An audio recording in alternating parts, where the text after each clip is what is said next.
panjang sekali dengan Kementerian Kesehatan melalui unit pelaksanaan teknisnya Kementerian Kesehatan juga, dan juga sedang dalam tahap penyusunan kebijakan saat ini untuk tenaga kesehatan. Apakah nanti kebijakannya ke arah afirmasi atau kebijakan umum dengan tambahan nilai seleksi kompetensi teknis sedang kami diskusikan bersama.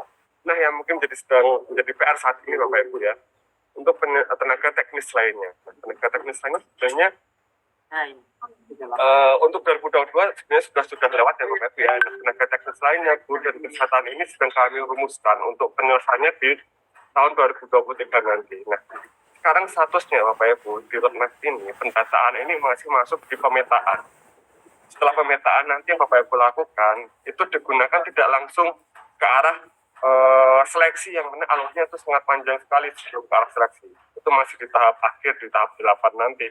Kalau di roadmap ini, Bapak Ibu masih masuk di pemetaan, yang mana hasil pemetaan nanti pendataan ini akan kami gunakan sebelumnya divalidasi dan verifikasi terlebih dahulu apakah yang bersangkutan masuk target pemetaan kami, masuk target pendataan kami, sehingga nanti bahan-bahan dari data yang dikumpulkan oleh Bapak Ibu yang dikirim ke aplikasinya BKN akan digunakan sebagai penyusunan kebijakan, bahkan untuk menyusun kebijakan kami depan ke arah mana.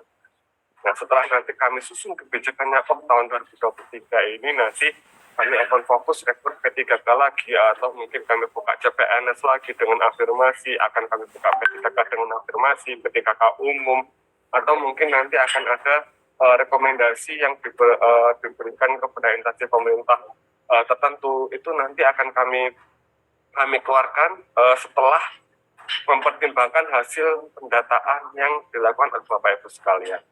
Jadi yang sekali lagi kami tekankan Bapak Ibu dari Kementerian Pan-RB, pendataan ini tidak berdampak secara langsung dengan proses seleksi yang bersangkutan yang telah Bapak Ibu data.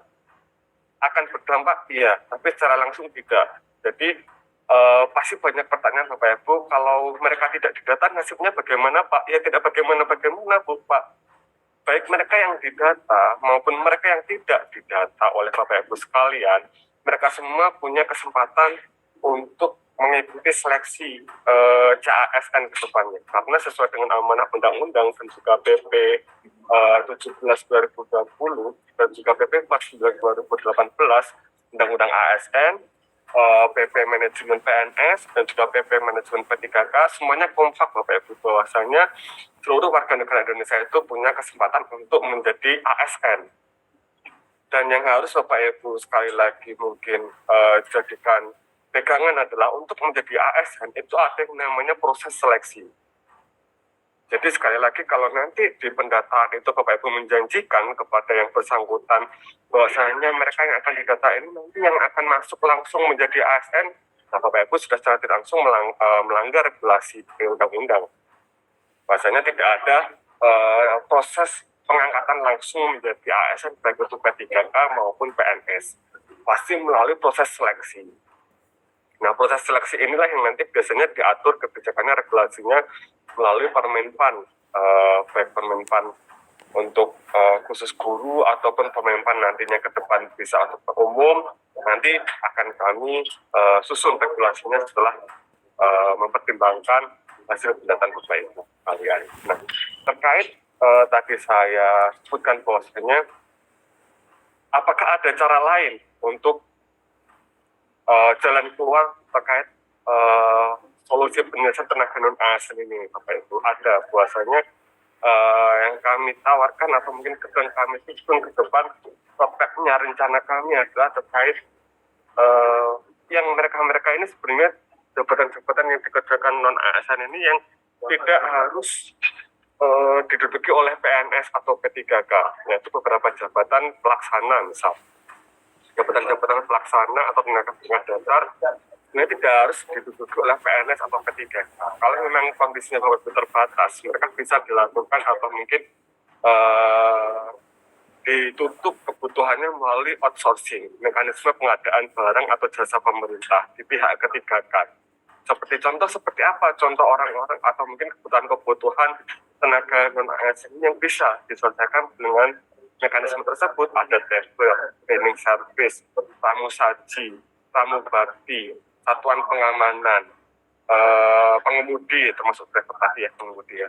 Nah, itu sebenarnya ada jabatannya di Permenpan 41 di jabatan ASN, tapi hanya saja untuk mengerjakan pekerjaan tersebut tidak harus PNS atau mungkin tidak harus P3K yang mengerjakan jabatan tersebut. Kalau memang suatu saat nih, misal Bapak Ibu, yang bersangkutan memenuhi syarat untuk mengikuti seleksi PNS dan P3K, ya monggo saja, nggak masalah. Namun, Bapak Ibu juga harus memberikan pemahaman kepada, ya kebetulan yang hadir di sini ada instansi pemerintah semuanya, jadi ya seharusnya paham untuk nanti bagaimana memberikan arahan kepada calon-calon peserta seleksi yang di lingkungan Bapak Ibu sekalian. Bapak Ibu juga harus memberikan pemahaman kepada mereka kalian masih bisa diberikan kesempatan untuk menjadi ASN dan PPK asalkan memenuhi syarat seleksinya. Syarat seleksinya itu ada kualifikasi pendidikan, ada jabatan yang dilamar itu sesuai atau tidak, mungkin ada usia juga. Kalau P3K usianya sampai 58 Bapak Ibu, 59, 1 tahun sebelum masa usia pensiun, itu masih bisa daftar. Kalau PNS ya maksimal 35 tahun untuk mayoritas jabatan, dan ada 40 tahun untuk beberapa jabatan seperti misal dokter atau mungkin beberapa jabatan khusus yang disebutkan dalam Permenpan CF masing-masing itu ada 40, tapi rata-rata 35 tahun. Itu bisa mengikuti seleksi.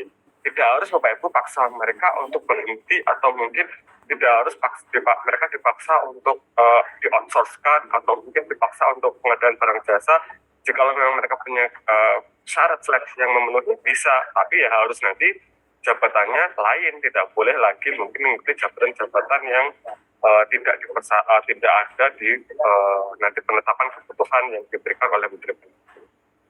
Nah, saat ini mungkin mekanisme ini yang sedang kami susun rencana ke depan Bapak Ibu, tapi mekanisme ini kami sadar bahwa ini tidak cukup kuat untuk nanti penyelesaiannya bisa tepat sasaran, menyelesaikan permasalahan tenaga non ASN maupun menyelesaikan kebutuhan akan ASN bukan Bapak Ibu sekalian. Maka itu kami butuh penguat dari Bapak Ibu sekalian untuk data kebutuhan non ASN. Nah, ini ada salah satu data penguat untuk kami, data non ASN. Misalnya nanti kami bisa olah, bisa analisa lebih lanjut supaya nanti ajakan kami bisa tepat sasaran, gitu Pak.